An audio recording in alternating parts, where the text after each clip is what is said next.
Hello again, everybody. This is Dan Clouser, and welcome back to the Journey My Mother's Son podcast. Yeah, I'm joined with Bridgit Norris, who's a leadership coach and strategist for conscious disruptors and the creator of the REVOLT. Bridgit, thanks for joining me today. Thank you for having me. I'm super excited. Absolutely. Looking forward to the conversation. But before we get started, just introduce yourself to the audience. In your own words, who is Bridgit today?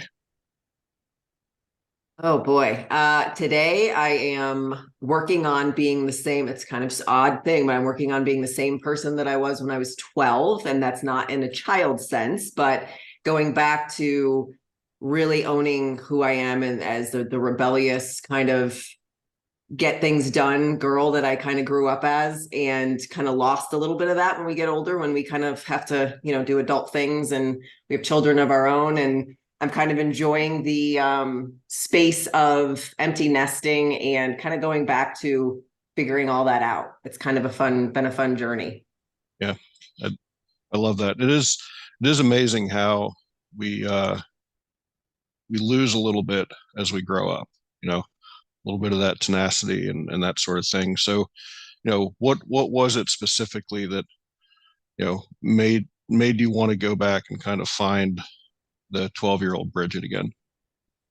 Oh, and it's going to be one of those things that I think a lot of people will understand with the online space these days. When you decide there's more to figuring out what your purpose is and what you want to do, and then you jump into the wonderful world of the internet and people, and you kind of start to get jaded on things, and you start to become things that you're not, to try to fit into what we're supposed to be doing. And I kind of lost myself in that, and I realized it. And probably about 5 years into my business, I just shut it down. I said, I have to stop, because this isn't who I am, and kind of journeyed back. It was another year and a half at least before I even started my business back up to get to the place of, like, this is me. I'm comfortable with this and moving forward.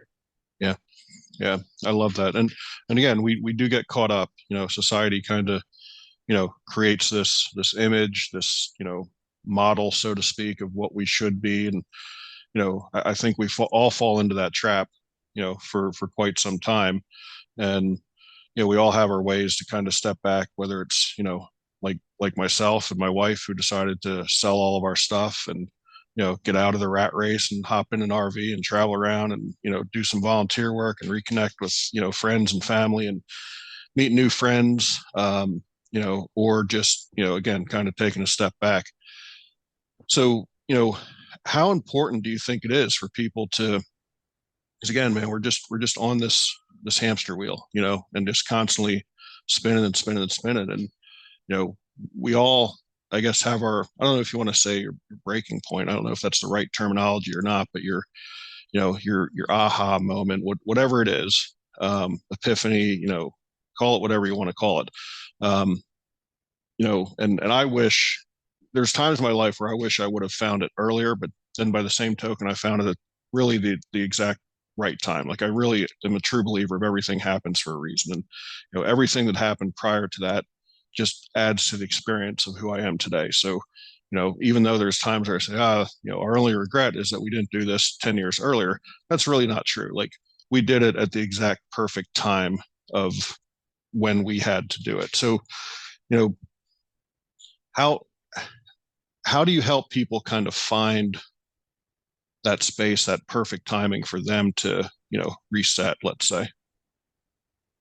Yeah, I think for me, I had to understand the concept of seasons of life, and understanding that same thing that you're just saying. Like, when I was in corporate and then I left to kind of raise my son, and then you wrap yourself all up in that, and then one day you wake up and it feels like it was just yesterday, and they're like, yeah, okay, I'm older now, I don't really need you, mom. Like, okay, goodbye. And you're like, okay, what is my life now? And so that's constant season change, where you're like, wait a minute, now I don't have a purpose. I put all of my, eggs in this one purpose, and now we kind of start over. And I think it's just allow the seasons to happen. I think when we force it, which is kind of what I did immediately after that, I was just trying to force everything. I didn't know what it was. And instead of kind of letting it happen, I was trying to force all of it all the time. And that's kind of what put me on a trajectory that was nowhere near true to myself or true to, where I wanted to go. Yeah. So is that, tell me a little bit about the revolt, specifically, like what, what is that all about, and what was the inspiration behind it? Yeah, that happened, kind of came about during my, pause on losing myself in the online space, in the business, and kind of watching and realizing it started off with just women, how many women were in the same boat as I was. They just didn't know anymore, and they're losing their identity, losing the idea of what was going on. And that spirals into you thinking that you don't know what your strengths are, you don't know what you should be doing. Like, it almost kind of puts you in this little cocoon of, I don't know who I am or what I'm doing anymore, and I'm not good at anything. That was something that I kept telling myself, like, I'm just not good at anything. I don't have any strengths. I have nothing to offer. Yet you have this little, kind of this ping inside you over and over, that that you have a purpose, and that it's there, and you don't know where it, you don't know what to do with it. You don't know how to get it out. And so watching so many women go through that, I'm like, this is the revolt, because stopping and just really revolting against everything that we've been dictated to, everything that we've said we had to do or we have to be, or any steps that we're told we have to take. I just completely go against all of that, in every aspect. And helping people actually do that has been very eye-opening for me, just watching people go through the process, but also the idea of them actually really grounding in who they are and their strengths has kind of been, really, really showing me, like, this is your purpose, and it doesn't have to be anything bigger than that, right? It doesn't have to be. I got wrapped up in the idea that should be $7 million job. I should have a $7 million business like everyone else. That's not my purpose, and it's okay. And I have people going through that same thing. Like, if you want to have that type of legacy, great. But if your purpose is just solely to serve people in that fashion, then that's also leading a rich life. There's just too much dictation on what that's supposed to look like. Yeah, and I agree with that completely, because I can totally relate to that. Like, you know, what I do with this podcast and what I do with my writing and my books and stuff, it isn't, driven by revenue generation. It's driven by, I look at my writing, truly as an art form.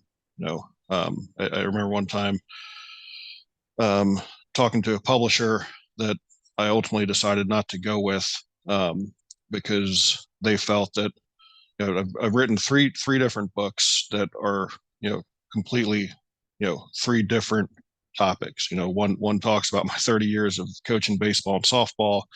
The other one, talks about the beginning stages of this journey of ours that we're on in the RV. And then the most recent one is a children's book, and it's like, that's not great as a business model, because you're too broad.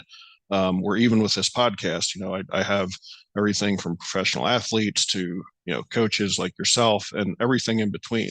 But that's just who I am, and, the idea behind the podcast is I believe that everybody has a story, and all those stories can be inspiring for others. So it doesn't need to be, a podcast talking to all life coaches, or a sports podcast, or anything like that, because, people want to put us in this box, but ultimately, like, we are, as human beings, we're just so fragmented. We love all kinds of different things, and I hate when people, want to kind of package us up and put us in this box, and kind of sounds like, that's one of the things that you're fighting against. And I think for women, especially mothers, I think it's tough to for them to figure out what their box is, because everyone's trying to put them into this specific box. So why do you think it's so much tougher for females to, kind of, I don't know what the right word, again, find their own place? Why do you think it's more difficult for them, I think, than it is for a male at times? I think, I mean, obviously some of it, I 100% believe it's society based, generational societal based things that we kind of just take along with us. But I think a lot of it is too, is saying it out loud. I remember when, I came to that point and I'm like, oh my, like this is it. Like, okay, what is my purpose now? My son's a teenager and I don't know what I'm doing. I don't know where I'm going. I shouldn't be saying these things because I have a great life. I have a great husband. We have a great, you have all the things, but it's not enough. And you feel really bad saying it out loud. Like it's not acceptable to say that you want something else and you want to do more, you want to be more. I'm not just a mom. I can be all of these things. And I think that's part of it. It's saying it out loud was really hard. And then thinking that no one else is saying that, it's kind of like you feel alone, even though you're like, there has to be other women out there that think the same thing. We just don't have a place to express it. So I think part of that goes along with the self-expression, being okay with saying, like, I'm doing a really great job at this, but I can also be all these other things at the same time is a huge part of it, I think. Yeah. Well, I think just getting into that space where you can express yourself to others who are, going through the same things that you're going through is so important. Again, you know, there's the terminology that misery loves company. I don't necessarily know that it's necessarily misery loves company, but you do like to be in spaces where people can relate to what you're going through. So, was there something specific that happened to you that made you want to create that space, kind of that safe space for people to gather and say, look, there's no rules here. Like, let's just, nobody's going to judge. We're just going to talk about what we're feeling and, see how we can help each other. Was there a specific moment that said, I want to create this space? I don't, for me, it started off rocky. I kind of tried to utilize the things that I was excited to be involved in myself. So I'd actually opened up a gym for women and kind of tried to pull people together in that aspect for, with the fitness aspect. And then that kind of turned into more of a coaching on mindset type thing, which spun into it. Everything kind of like spun into each other to kind of get into the coaching aspect altogether and completely out of the fitness aspect. And I tried a million things. I tried network marketing because I thought that was going to be the space where most moms, were trying to do that. And it just, I never really fit fully into any of those specific spots. So I just decided that I had to create my own spot, and those that kind of felt the same way as I did would kind of come along for the ride. And that's kind of how it happened. I think you can put yourself into environments that put you right back in that box where you're not really sure where you fit in or how you fit in. And I didn't want that anymore. It didn't feel good to me. And I've kind of always been that type of person. I'm kind of a loner, type A personality, but I still wanted to be in a space that I felt accepted. And that wasn't happening in a lot of the places I was choosing to, start trying to do that in. So I just decided that I needed to create that on my own in a space where everybody, no matter what was going on, it didn't have to be, even if you're not a mom, but you're still feeling some sort of things that are going on in your life, that was an acceptable space. Yeah. So what was the feeling like for you as people kind of came in and joined you in that space? I mean, because again, it's one thing to throw it out there and there's, a certain vulnerability that's like, okay, what if I do this and no one comes? And that's what happened at first. I mean, I remember coming home quite a few nights when I started the gym, crying to my husband, like, I'm there, but no one's there. No one's coming. And he's like, well, it doesn't happen overnight. You just have to keep showing up. You're doing it for a purpose. You keep reminding yourself why you're showing up. And I showed up in that space probably for 6 months before that actually turned into something. And that same thing happened in the online space. It went a little faster. Obviously, you have a little bit more access to, a ton of people in the online space.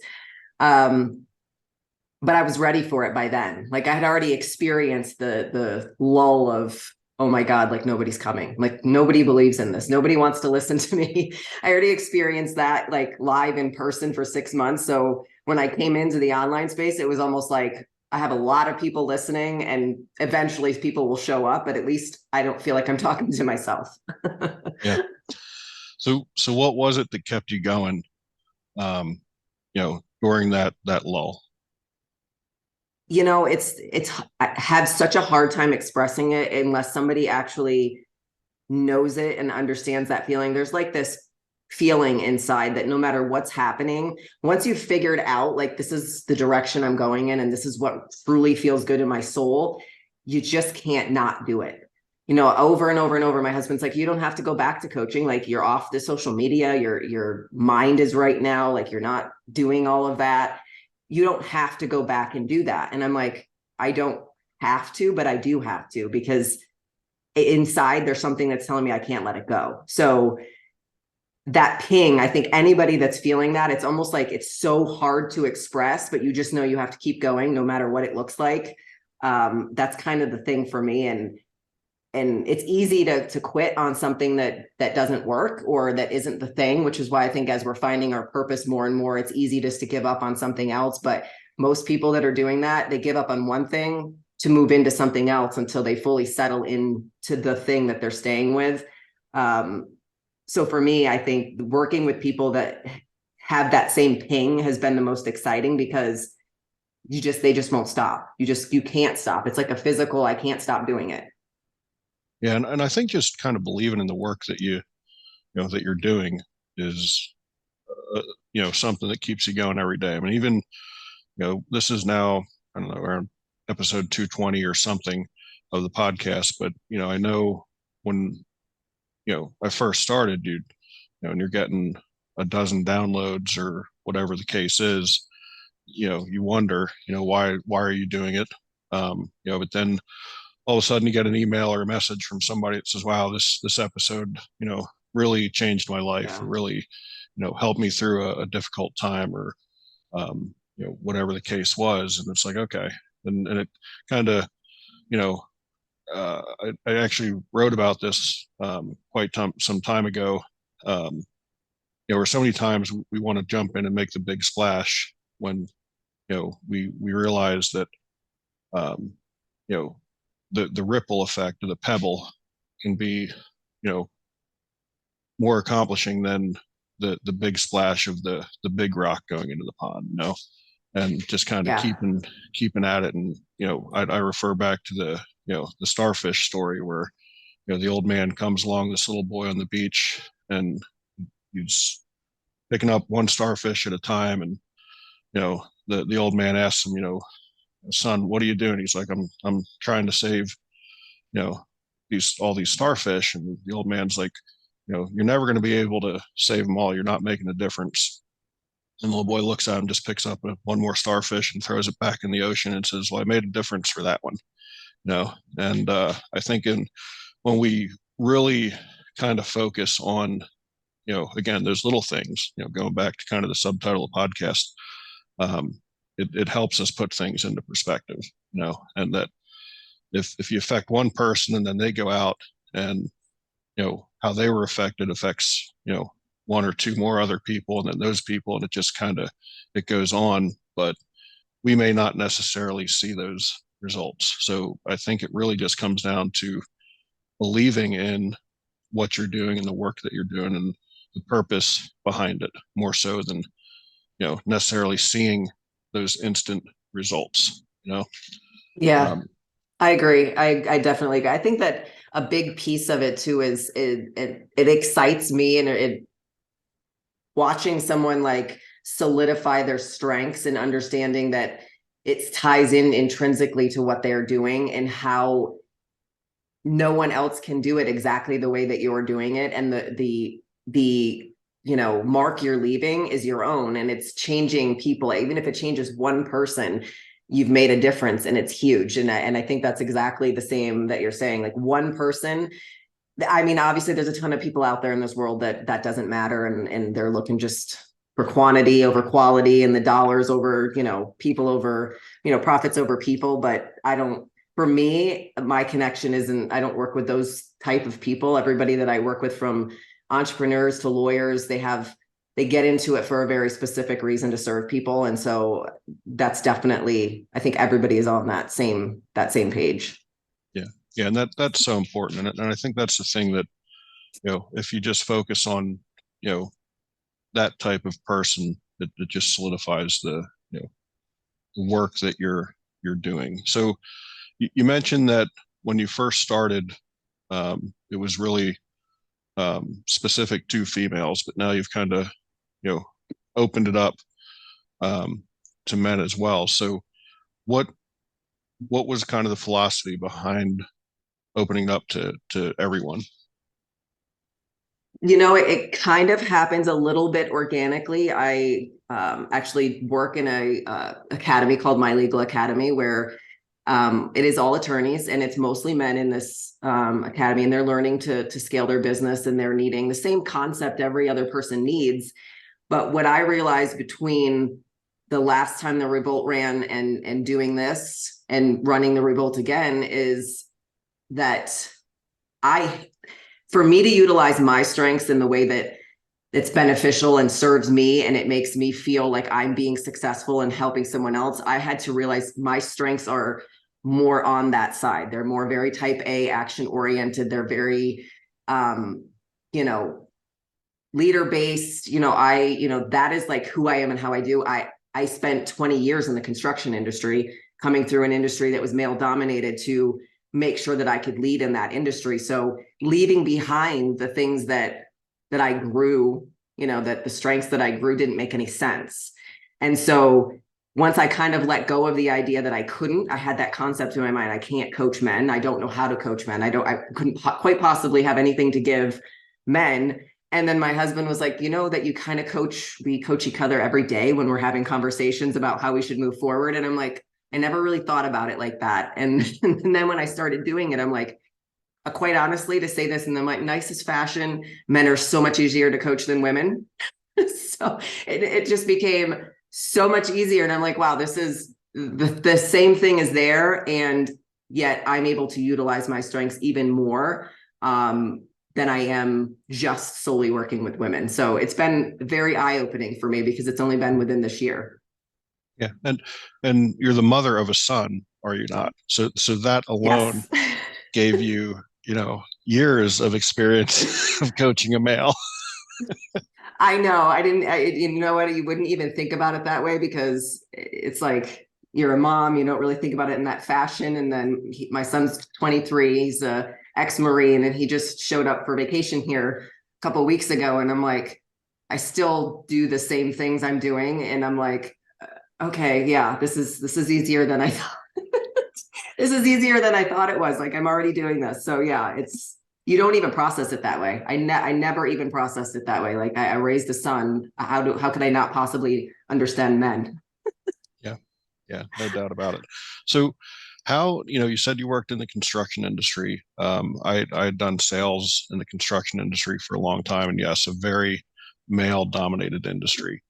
And one of the things that my mom did is she worked in a lot of male dominated industries. The construction industry was one of them. She also owned her own lawn care and landscaping service, in the 80s, which again was, totally unheard of Wow. for a woman to do that. So how did that experience, because I know, and again, I mean, we're going back to the 80s, and I would go on job sites with my mom, and I would constantly witness as a young man her having to prove herself, um, you know, to the men that she was dealing with. And granted, we've evolved a little bit, but there's still some work to be done without a doubt. Yeah. Um, but how did, you working in that male dominated field, help you now, that you reflect on it, be able to, to coach men, you know, probably much better than had you not worked in a male dominated field? I started actually physically in the field on a job site, which I think probably was the number one best thing that could have happened, because most women that start in construction now go right into the office, and you don't really understand the dynamics of what a construction site is and how that rolls out. So I would say that for me, that was the best thing that could have happened to me, because it was very eye-opening. Men talk to each other much differently than women talk to each other, especially on a job site. And I've always been a person that had thick skin, but you really had to be willing to kind of, I don't want to say fit in, but kind of roll with the punches. And then until I elevated myself to a spot where now I could kind of dictate, the rules, of engagement per se, and I just continued to take that through all the way through, you know, when I left construction, which was running an entire construction office. I don't let people run over me, and especially not men in that business. They believe, the majority of them believe that they know more than you do. And I always tell people, like, I can run circles around a lot of you. So don't try to, you know, fool me with your fancy words. I've been doing this for too long. And I think it just gave me the ability to stand up for myself, especially when I know what I'm talking about. I have no problem saying I don't have the answer to that. I can, you know, I haven't, you know, flung a hammer before. I don't know how to install stuff, but I can find out for you. But I'm also not going to let you run over me, and I'm not going to let you talk to me in a way that I don't, you know, is not respectful. So I think that has definitely been a, you know, force in just the elevation all the way through the spots that I did, you know, in construction itself. I love that. So what's the future look like for the Revolt? Like what's, you know, what are you looking at accomplishing down the road? Originally, when I launched this, again, it was open to only women, and it was open to only women in the online space, creating other, you know, coaching businesses mostly. Going through it and now working on the other side of it, I realized that I want to open up to more people, but I also want it to be accessible. I'm not a person who wants to create a program that is thousands and thousands of dollars and it doesn't serve the people that I want to help elevate themselves. So I'm working on kind of trying to create a more broader space for teaching, for education, for a community, versus it just being, you know, a very small group of women that I instruct live constantly, because obviously the bandwidth of that runs out. But then I can't reach as many people as I want to reach, including, you know, people like my son, who I'm like, you should be going through this. Like, your friend should be going through this. Like, we need to, I want to have a space where it's open to everyone and it's accessible to everyone.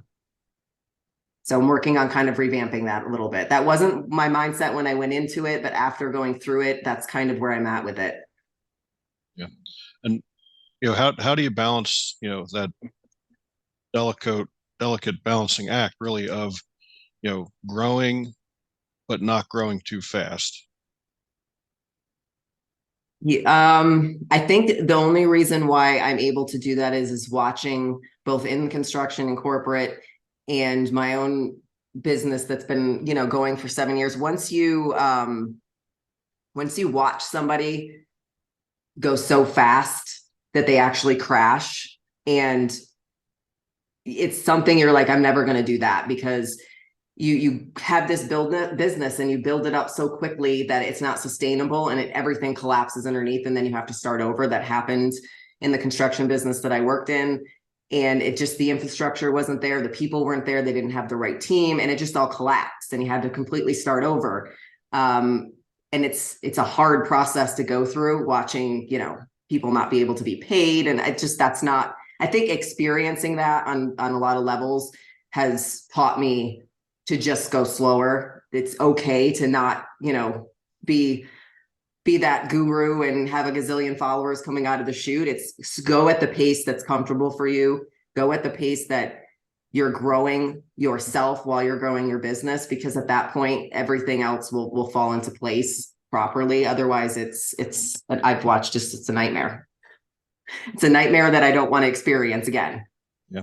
Yeah, I've been there as well. It's so it really does have to come down to controlled growth, because, like I said, if you grow too fast and that infrastructure isn't built underneath of it, it will, you know, it may sustain for a little bit, but eventually you need that infrastructure below it to, you know. So it's great that you recognize that, because again, I think that's something that a lot of people lose sight of, because they are, you know, focusing on, man, how big can we make this? How big can we make this? Where again, it comes back to the, you know, the pebble and the rock, you know, and which you Yeah. want to be. So I love the fact that you recognize that, and, you know, you do have a plan to want to grow, but grow at the right pace. Well, I think you also need to ask yourself why.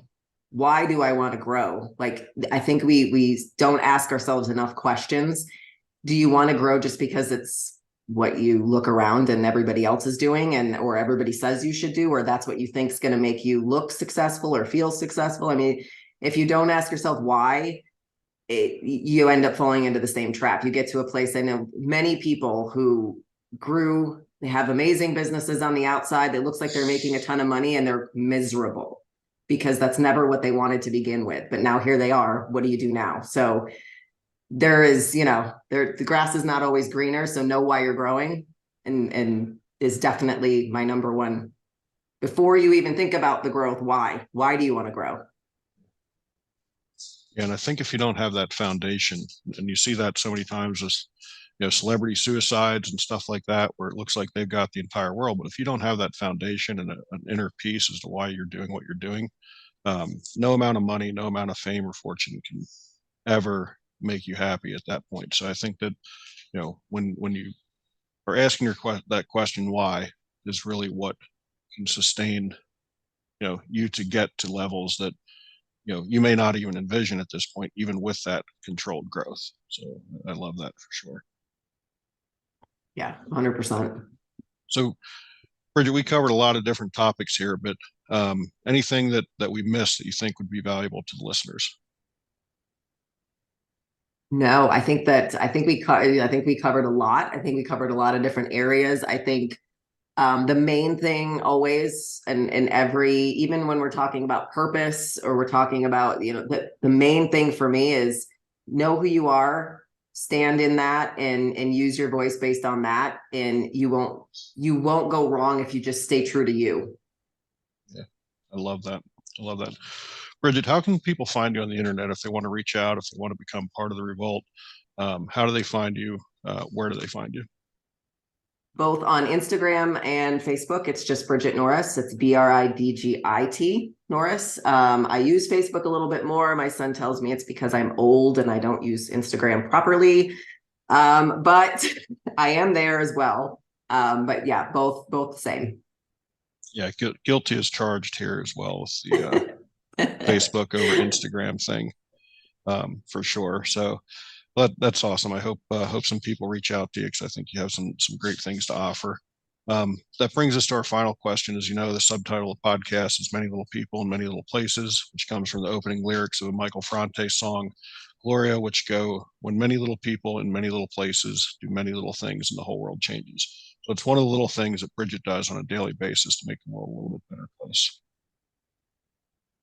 I think the biggest thing that I do, whether it's online or whether it's in person, it doesn't really matter. It's making sure that every person that I come in contact with is 100%, owning who they are and being who they are and expressing who they are without any restriction or without any fear, without any needing to be someone else or something else. If I can do that on a daily basis, I'm winning. Bridgit, really appreciate the time. This is a great conversation. For folks out there listening, be sure to check out my other podcasts and blogs at journeymymotherson.com or danclouser.com. While you're there, pick up a copy of one of my books. Bridgit, again, really appreciate you taking the time. It's a great conversation. Thank you. I appreciate it. You bet.